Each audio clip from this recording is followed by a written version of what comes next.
Power. Nothing personal word of the day. It's a big one. It's power.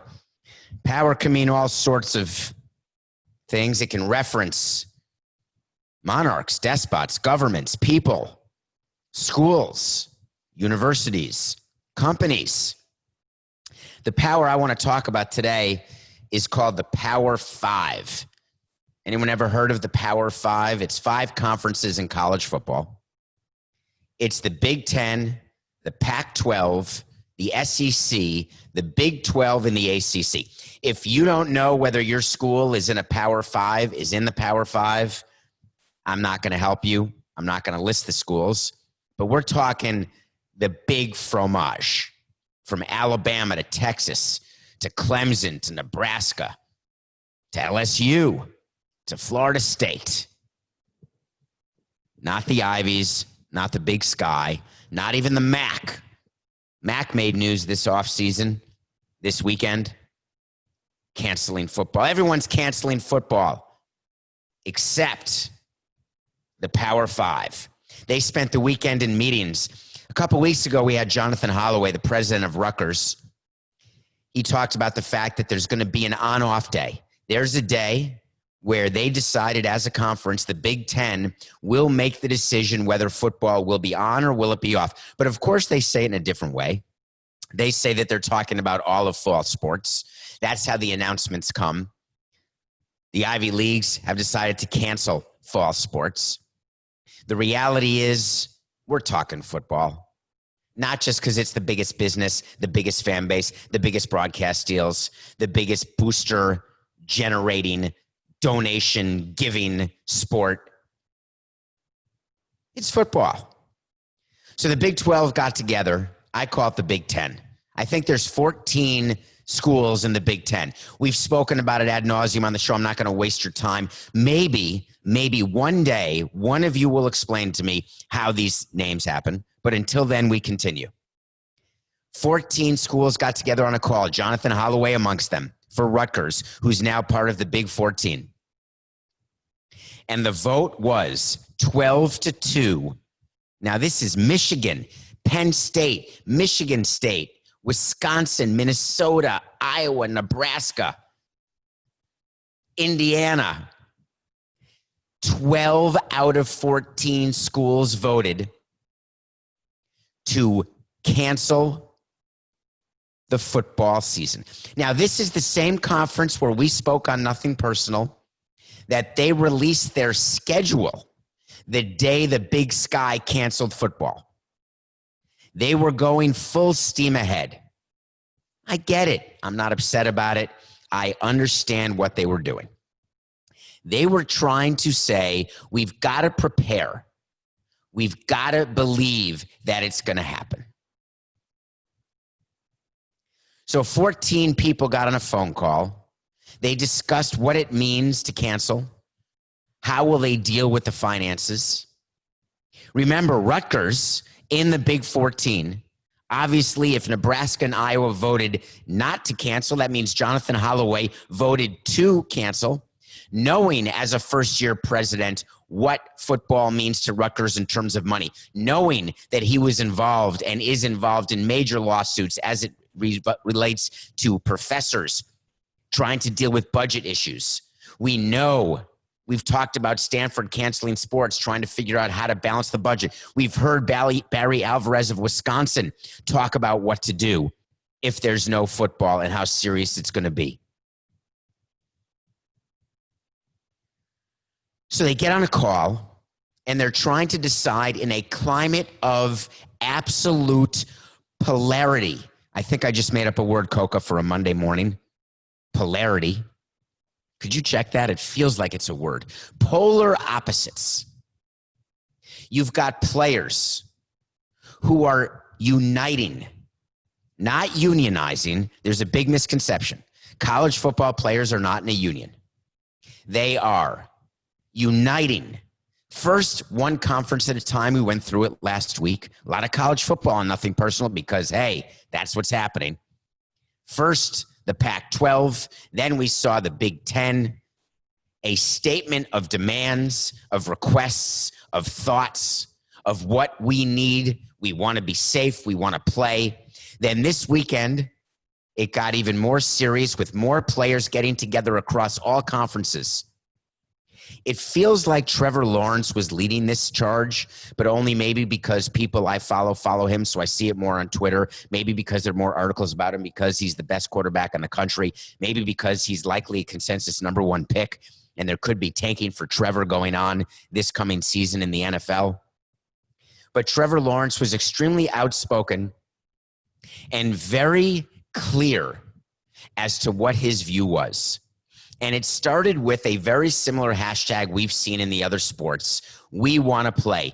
Tell us when. Tell us where. We're in. But of course, we know that's not true in college football because it's not just we want to play, tell us when, tell us where. We've seen the conferences come out. We want to play, but you have to do the following 12 things. Tell us when and where, but only if you've done the following 10 things. Trevor Lawrence, and I don't know, let me give you a caveat here on Nothing Personal. I don't know, and you know I love to admit when I don't know things as opposed to many other people and podcasts and talking heads on networks and various other platforms where they pretend to know everything about everything. I know something about a few things. I have no idea, and I'm not in a position to discuss Trevor Lawrence's political views. I don't know what side of the aisle he's on. I don't know where he's from. I don't know his history. I don't know one thing about him, but he's got flowing locks. I think he's engaged, and man, can he quarterback. Trevor Lawrence, and I don't know whether he's a doctor, a scientist, a pre-med, a pre-law, whether he's studying religion, politics. I don't know. I don't care. I want him to be successful on and off the field. My overarching theme since COVID started, when I've been accused by people of being doom and gloom, I don't want sports, like all these other people in media rooting for no sports. You people don't know squat. If you think people in the media don't want games, you literally have no idea what you're talking about. Here on Nothing Personal, whether they're games or not, we've got plenty of content. Half the things that we talk about in the pre-show don't make it to the show. It's not as though we're a highlight show. If you want to know who's in first place in the AL West, go to the standings. Don't download and subscribe to Nothing Personal. But I don't want Trevor Lawrence using his platform to explain to people what it is when to be safe or not to be safe. Trevor Lawrence had a lot of things to say this weekend, including but not limited to that people are just as much, if not more, at risk if we don't play, because players will be sent home to their own communities where social distancing is highly unlikely and medical care and expenses will be placed on the families if they were to contract COVID-19. Not to mention the players coming from situations that are not good for them or their future and having to go back to that. Football's a safe haven for so many people. We are more likely to get the virus in everyday life than playing football. Trevor, unless I have missed something through my conversations with university presidents, unless I've misread every article, what is being decided on a conference call between 14 presidents in the Big 14 is not either we play football or every single athlete on the football team gets sent home. The rest of the students have a return to campus plan, but if you're a football player, you have to go home. That's not what's happening. If campuses have a hybrid where there's some online classes, there's some in-person classes, there's social distancing by having only a certain percentage of people allowed to live on campus, by having the dorms half empty, 3/4 empty, by having no fraternity parties. By the way, we talked about the school. Coca, did we talk about the school? Was it Georgia where the players went to a fraternity party, got sick, and a bunch of them got COVID and they got suspended, or I can't remember the school. But to say that by college presidents saying that playing football and traveling as students, the way baseball players are traveling and are at risk, by having them travel to games and then playing football, if you are comparing that to being responsible either at home or at school is the same thing, then you are woefully misleading the public. There is no way to say that playing football means you will be as safe as if you were just a student being responsible on campus. I understand no one wants to get COVID, whether you come from a poor family, a rich family, where you live with 50 people, including 4 generations, or you live on your own in a 10-room penthouse suite with a few boosters, a few hanger-oners. I'm not saying those aren't different, because they are. But I also know there are people who are taking COVID seriously and they are being overprotective of themselves. And there are people who are not taking it seriously and are going out to bars, they're going to parties, they're going out on a Saturday night in Chicago. And if you think the college presidents make this decision lightly, then you don't understand what it is to be the president of anything. To be the president to decide to cancel college football will be the most significant financial decision you will make as president, more than canceling 4 electives in astrophysics, more than deciding that you can't endow a chair in economics, more than deciding whether or not you are going to kick out a student for having views that are against those of the university, more than deciding whether you will allow a speaker to come to campus who represents everything that you hold in contempt. You are basically looking at a business that you run and saying it is in the best interest of the people on this campus who I represent to shut down that business. And you think that doesn't come with consternation, anxiety, and a bunch of Gaviscon? Jim Harbaugh is the coach of Michigan. We've talked about the Big Ten. It was the Big Ten coaches call when he got into it with Ryan Day. Jim Harbaugh released a long, very interesting statement that I want to take a minute on, because he did something that I love. You don't need 240 characters, and you don't need to be silent when you are the outward-facing representative of a school. Now, granted, Michigan, as we know, hasn't done well since '97. Harbaugh hasn't beaten Ohio State, yada, yada, yada. But he is the face of Michigan. He is the adult in the room. He wants to address the rumors swirling today. He wanted to address why he voted no, cancel football. He said, I'm not advocating for football this fall because of my passion or our players' desire to play, but because of the facts accumulated over the last 8 weeks since our players returned to campus on June 13th. I am advocating on August 10th that this virus can be controlled and handled because of these facts. And he talked about the positive tests. He talked about the negative tests. He said that his coaches and staff have tested negative. No contact tracing has led to any implication of any players or anything going on in the weight room. They have had training straight through. They've had no interruption. They've been the model program, complying with CDC guidelines, following health and safety guidelines. And then he said, as our chief medical officer and a member of the Big Ten's medical advisory group stated, quote, I wish that others could see this model, meaning the model that's worked at Michigan. This isn't easy. This is hard. He went on to say that I am forever proud of our players, parents, coaches, and staff for being leaders and role models in our sport, at our institution, and in society. We will continue to follow all health and safety guidelines, teach, train, and coach those young men and their families that have put their trust in us while advocating for a football season in the fall.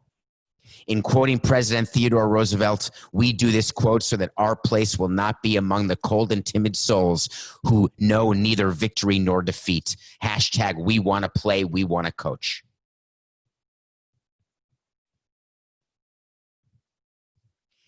Jim Harbaugh advocating for football does not mean that the president of Michigan voted to play. It doesn't mean that he believes they should play. What Jim Harbaugh is doing is explaining to his players, to his boosters, and to his fans that he has run an exemplary program, that he wishes that everyone acted the way he and his school have and saying that because they haven't, football may not continue.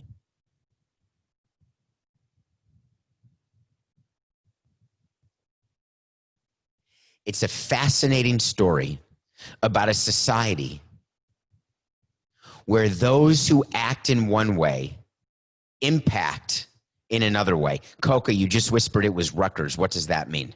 I don't know what Rutgers means, but he's telling me in my ear. He's saying it was Rutgers that had the players suspended for going to the party, not Georgia. Interesting. By the way, thank you, Coca. And the reason why we couldn't plan for this, and you know how we do nothing personal, 45 minutes straight, no editing, no going back. When we get information, we give it to you in real time if that's what happens. Is it possible that Jim Harbaugh is actually talking right to Jonathan Holloway and the people at Rutgers? Maybe. Not impossible. But what we have is a society where people are being impacted because of other people's politicizing of COVID. You've heard me say it, and I'll say it again. I don't care if you are on the right. I don't care if you're on the left. I don't care if you're blue. I don't care if you're red. What I care is when your actions impact me. When your inactions force me to take action. When your actions force me to make a decision that absent those actions, I would not have had to make. This isn't just about football, folks. Wake up.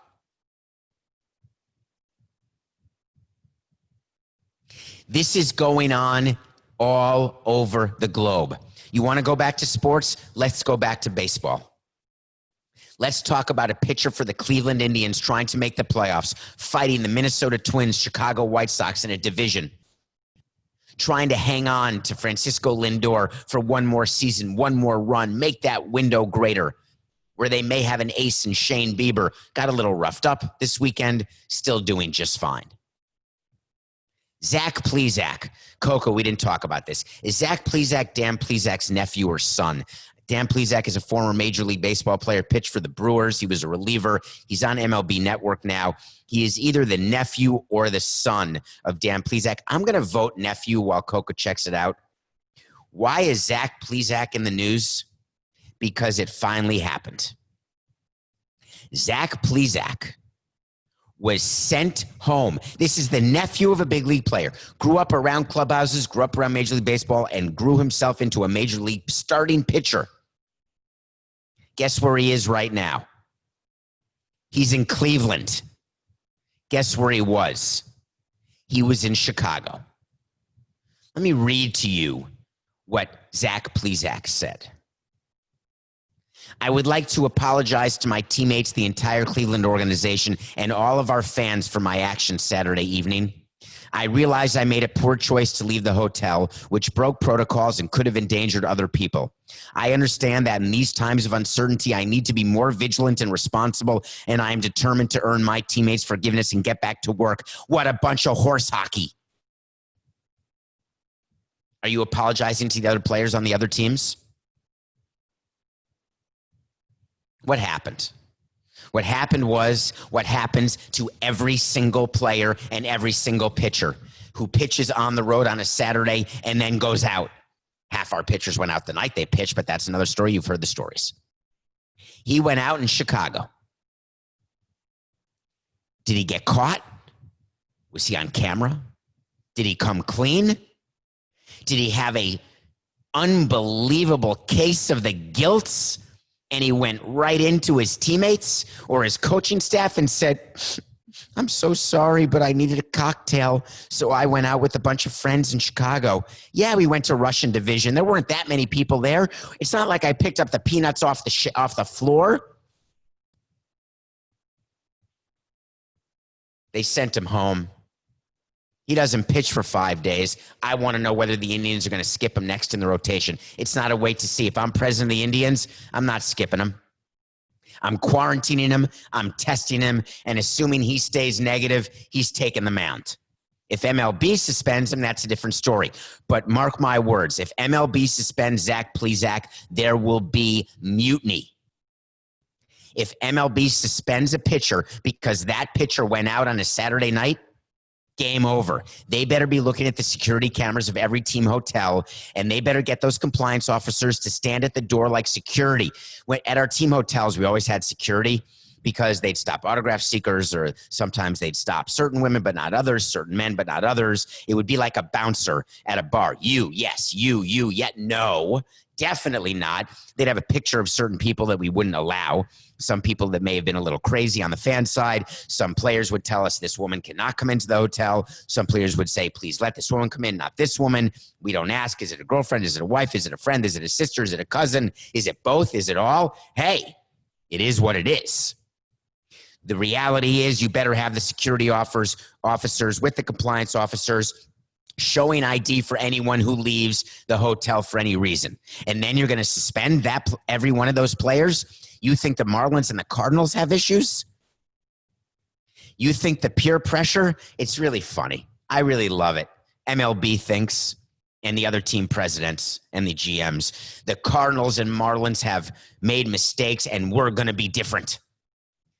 We are going to get together and join forces as a team and be responsible to everyone in that clubhouse. And when we get to the hotel on the road, we're not going to leave. Granted, it's a small room. My toes hang off the bed because I'm over 6'3". The room service stinks. I'm getting some phone calls. There's some stuff going on. I'm not in a sleepy city. I'm in an exciting city like Chicago. Nah, man, because, yeah, I'm responsible and I feel for my teammates.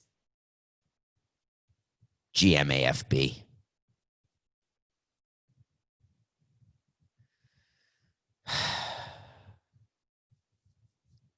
I'm switching to a serious subject that really was my number one story of the weekend.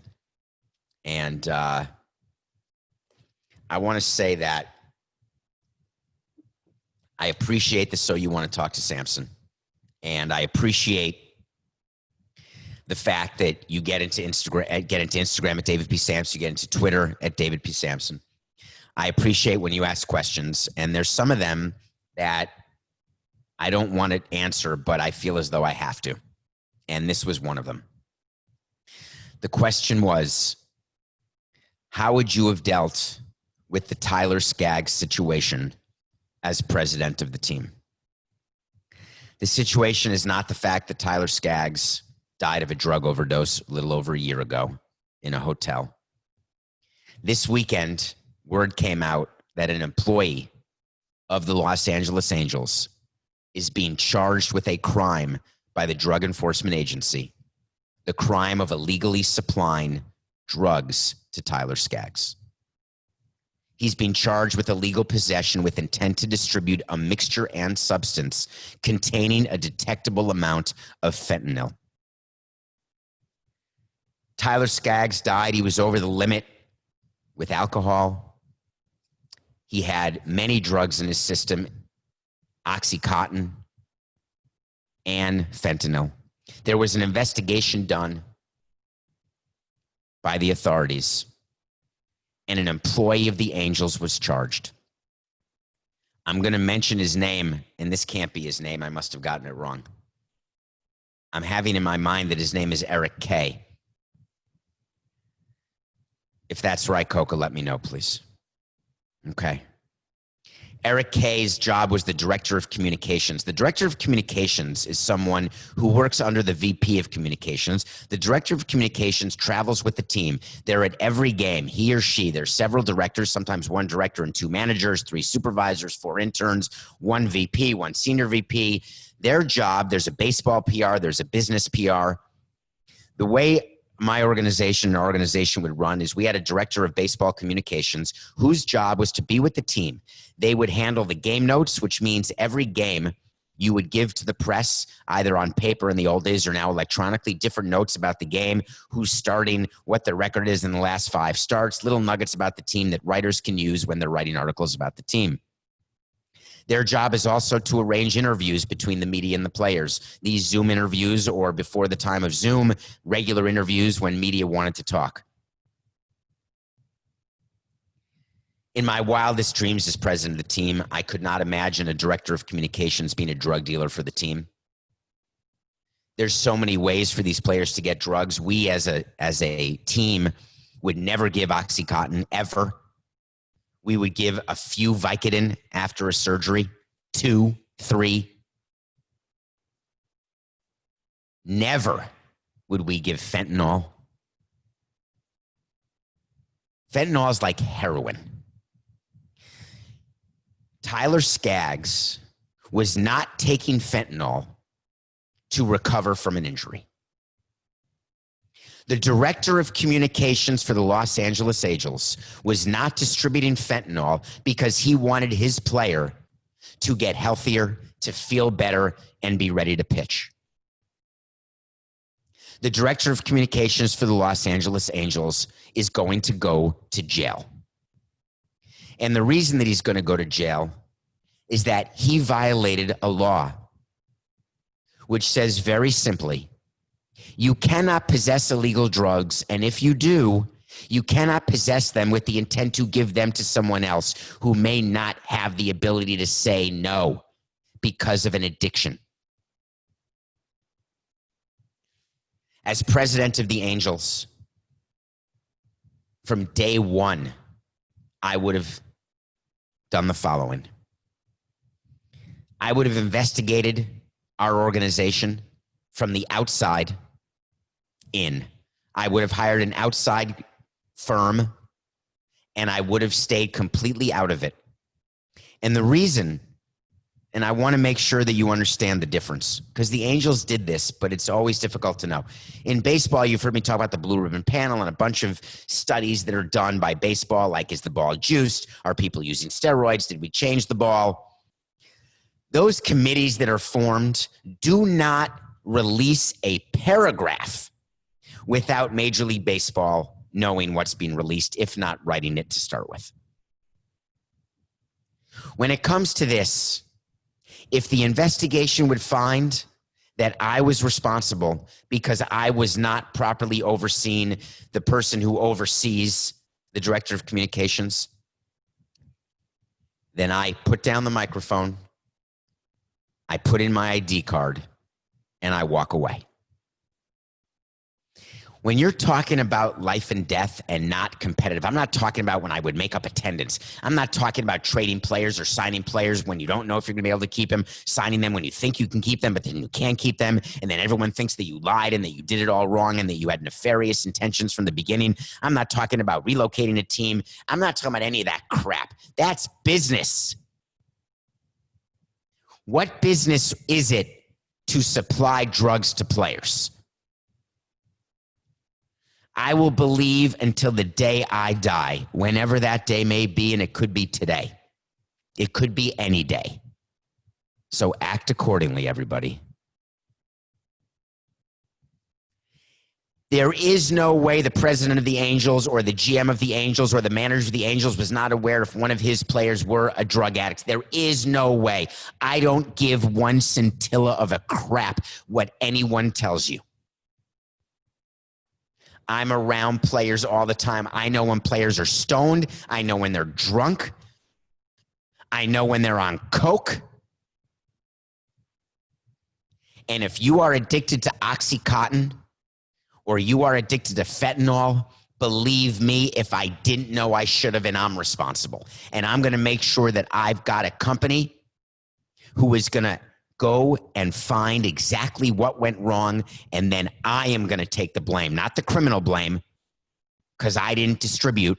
Is there a chance that employees of mine could have distributed drugs to players? Absolutely. Does that mean I wouldn't know if a player's addicted to drugs? Of course I would. Does it mean that I know every time a player does coke one time and never again? Does it mean I know every time when a player gets stoned or takes a Vicodin or gets drunk and has to be brought home by his teammates and friends, or shows up late to the park because he's been up all night on a bender? Do I know that in advance? Not every time. Maybe not even most of the time.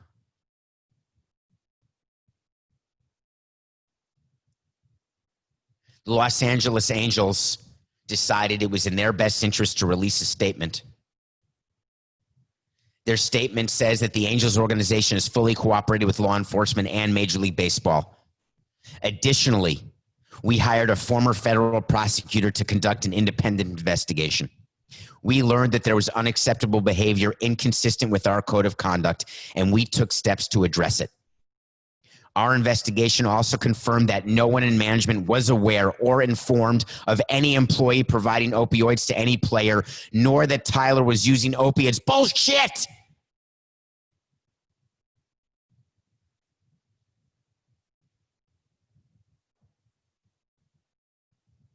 I'm frustrated because we have a responsibility as the president of a team, as an owner of a team, as the head of a company, as the head of a household. No matter what you do, you have responsibilities to other people. There is no way, and I will say it as directly and absolutely as I possibly can. If you are in that clubhouse, whether you're the president, whether you're the manager, whether you're another teammate, and I'm not calling out one teammate, I won't do it. I'm not calling out the GM or the president or the manager. I won't do it. But I want one of them. And it's not me being a talking head, never having been in a clubhouse or only been in there with a notebook. I was in there for 18 years. I want one of my former Expos and Marlins player to go public right now that he was addicted to opioids and doing fentanyl. Just one.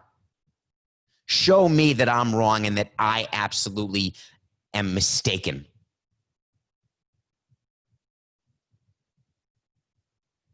Don't come out with a statement if you're the Los Angeles Angels because you need a mea culpa. You need to look in the mirror at night and feel good about yourself because one of your players is dead. You think I've looked in the mirror one time since Jose Fernandez died? One time and not thought about what I could have done differently?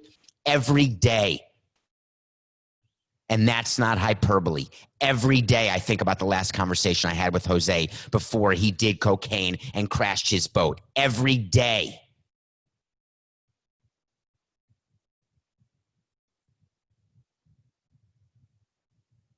Think I came out with a statement after that happened saying, how would I would have no way of knowing. I'm investigating it, and whatever happened was unacceptable. But we had an investigation, and it proved that no one knew anything. That means it proves that you guys don't do your jobs right.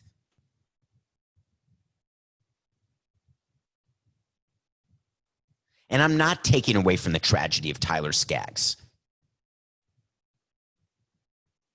I'm adding to it.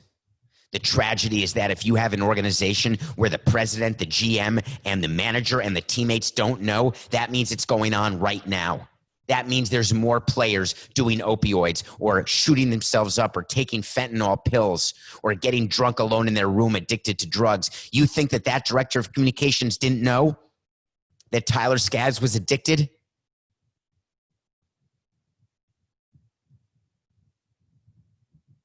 You ask me a question and I answer it. The answer is the way I would have dealt with it is that the buck would have stopped with me. And I never would have given you a statement that said, we found and we want to confirm that none of us were aware. I'm so tired of that. My heart goes out to his teammates, to his family, and to all of the other people who are dying because of opioid addiction. Because if you think COVID is causing death, why don't you go ahead and educate yourself about opioids just a little bit, or cocaine, or heroin, or crack.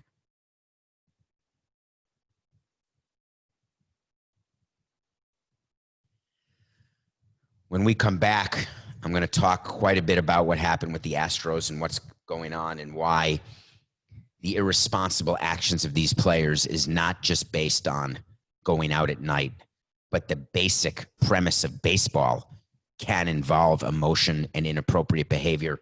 And of course, no matter what's going on, I'm watching a movie. Welcome back to Nothing Personal. Before we continue, I do have an announcement to make. Yet another game that I chose in my Nothing Personal pick of the day was postponed. Jack Flaherty was playing against the Cubs. The Cardinals aren't playing. I don't know when they're going to play again. I'm still 3-5. It's impossible to pick games right now. Literally impossible. But I'm doing it again. I'm going with Carrot Top. I call him that, and that's not an insult. Carrot Top is hilarious. If you look at Dustin May and don't think of Carrot Top, then you haven't looked at Dustin May. He's got he's a total ginger, flowing red hair. He's got the nastiest splitter and cutter and fastball and breaking ball. He's good, and he's pitching tonight against the Padres, who are the talk of baseball, with Fernando Tatis Jr., who I still picture as a little boy leading the world, leading off for the Padres and hitting home runs. I'm going Dustin May over the Padres and Tatis. Hopefully that game will get played. I'd like to get to 4-5. I'm not counting the fact that I won the Indians-Reds over last week because I didn't get to it on the show. I should be 4-5, and Flaherty would have beaten the Cubs. I would have been 5-5. This would have been going for above 500. Be that as it may. I watched a movie because I reviewed the Nina Simone documentary on Friday, and I fell in love with Nina Simone. And I had completely forgotten that Nina Simone is the entire soundtrack of a movie from 1993 with Bridget Fonda, who's always been on my list, the list of 5 that everyone has. If there were a chance, could I, would I, should I? I love Bridget Fonda from Singles all the way through. She's now retired. She hasn't acted. She's the niece of Jane Fonda, daughter of Peter Fonda, who recently passed. Of course, that could be years ago, but I think it was this year. But I could be off because I'm terrible at that. Point of No Return is the movie. It's a remake of Nikita. It's about a woman who is sentenced to death. The government pretends that she's killed. Then they sweep her off and they make her into an assassin. They train her to be a woman. They put her out into the world, and she works for the government. It's with a young Gabriel Byrne. It's with Dermot Mulroney. It's got Nina Simone everywhere. She's allowed to have one thing. She wants one thing when she's back in the government prison being trained to be a woman, having been a drug-addicted, absolute lost case in society, and she asks for Nina Simone. If you haven't seen Point of No Return, I think you should because it's entertaining, and I think it's worth it. And if you're going to watch the Nina Simone documentary, which I'd love you to, then see how her music impacts people. I'm not going to review Love the Coopers yet again, but a Nina Simone song in Love the Coopers will make my tears well every time. Point of No Return, you may think it's old, but it actually is good. And there is a cameo that I want to give away because there's no such thing as a spoiler alert for a movie that's 27 years old. Guess what part Harvey Keitel plays in this movie? He's the cleaner. Does that sound familiar? Where else was Harvey Keitel a cleaner? Anyone? Anyone? John Travolta? Samuel Jackson? Quentin Tarantino? Anyway, Point of No Return, check it out. Okay. Yesterday in baseball, MLB's 4th worst nightmare happened. The second brawl of this young season. Let me set the stage. Do you remember a guy named Mike Fiers? Mike Fiers is the pitcher for the Oakland A's. Mike Fiers pitched for the Astros in 2017 and won a ring. Mike Fiers, on the record, went public that the Astros cheated with dugout video and banging garbage cans to relay signs to the batter. Mike Fiers is what caused the investigation of baseball to begin. Mike Fiers is what caused the firing of A.J. Hinch, of Joey Cora, of Carlos Beltran, of Jeff Luhnow. Mike Fiers. Now, I've said on Nothing Personal that I'm not upset with Mike Fiers. There was always a thought that what he did was a violation of clubhouse protocol. Some players even went public. Obviously, that goes against all of what the whistleblower statutes are meant to do, which is protect the whistleblower. In the game of baseball, it's hard to protect the players from being hit by pitches. I always knew that at the end of the day, there would be an impact to Mike Fiers. Well, The Astros decided that day was this weekend. Boy, that doesn't flow. The Astros decided in their 3-game series that they would go ahead and maybe let the A's know that they weren't too pleased with what Mike Fiers did. There's a player on the A's. He's a good young player. His name is Ramon Laureano. Ramon Laureano got hit by a pitch not once, not twice, but 3 times. 3 times. On the 3rd time, he got really pissed. He then heard some chirping coming from the Braves, from the Astros dugout, where apparently the hitting coach, Alex Cintron, the former player, who's now the hitting coach for Dusty Baker, apparently said something to Ramon Laureano about his mom. And you know, if you've been on a ball field, no matter the sport, you don't make mama jokes. It's just not going to go over well. MLB is going to know exactly what happened here because MLB has microphones on the field and there's no fans in the stands. They can hear everything. They can hear what the players were saying. They can hear things. It's not hearsay. It's not one player saying he said this, he said this. There will be actual audio of things that were said. But what Laureano did, to me, was inexcusable. And I'm going to get added at David P. Samson because what I'm reading is that in the Latino culture, if a certain expression is said to a player about his mom, COVID be damned, there's going to be a fight. I've got a problem with that. And it has nothing to do with the Latino culture or the Jewish culture or the Christian culture, the black culture, the white culture, the pink culture, the brown culture. You know I'm a nonviolent in general. You know from Gandhi to Martin Luther King, my view is you can say anything you want to me. I am not going to fight you. You know I've never thrown a punch. You know I've never had a punch thrown at me my whole life. Laureano, in this era of COVID, after being hit by pitch and being furious, rightly so, he charged the Astros dugout and a full brawl ensued. This was not a social distancing brawl. This was an all-in, as in there were tackles, there were some swings, some punches. Did they connect? Did they didn't? Doesn't matter. Bullpens emptied. The stands emptied. I don't mean like Ron Artest at the Palace. They weren't fighting with fans. The stands where the players were social distanced because they were following protocols. They left the stands and joined the melee.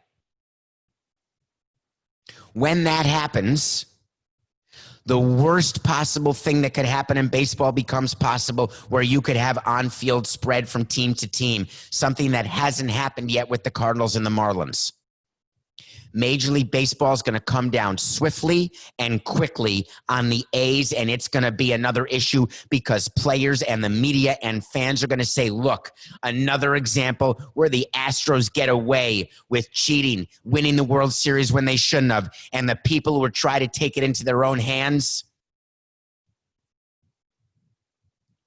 they're the ones who get in trouble. But in this case, the Astros are the ones who threw pitches at the A's.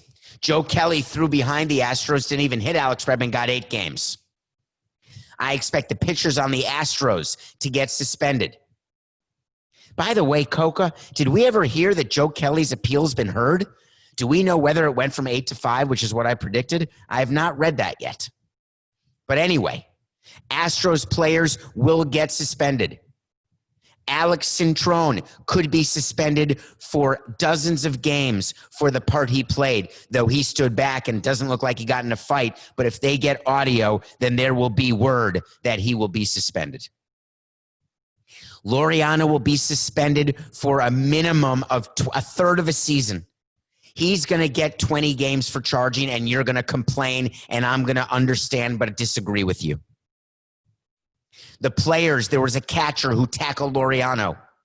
He's going to get suspended. There will be multiple suspensions ranging from 1 game to from a fine to 1 game to 5 games. Dusty Baker, the manager, will be fined again, maybe suspended. Melvin as well. Mark my words.